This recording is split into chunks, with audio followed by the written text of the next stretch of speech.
Okay, I'm standing here in front of this sign. To the left, to my left, maybe 250 yards, there's another sign. It says Fort Center. I'm at Fish Eating Creek Wildlife Management Area / Fort Center Archaeological Site.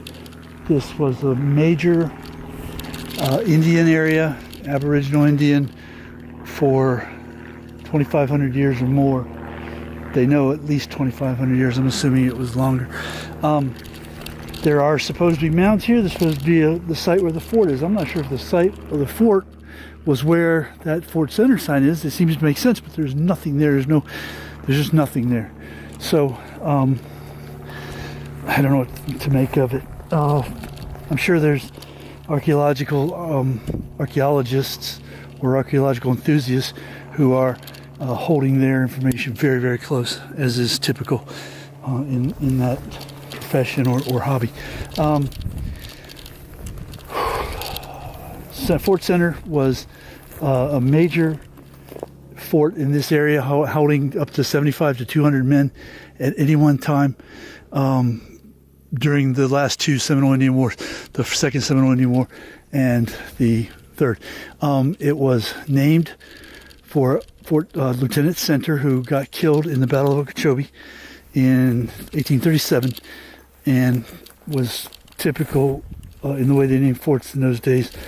They named it after fallen officers, typically. I don't know of any forts that were named after grunts.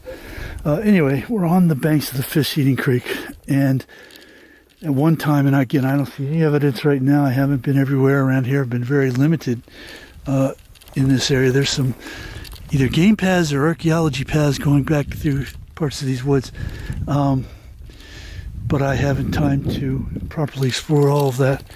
And I was under the mistaken impression that it was going to be, pretty obvious as to where these things were, as we see in many of the other sites, but this one is not. So that, as they say, is that. Not disappointed, but obviously not wholly fulfilled. And I wasn't going to leave here without at least a video, even though, with apologies, you're not really seeing much of anything. But knowing that we are standing on that ground, this is where it all happened. So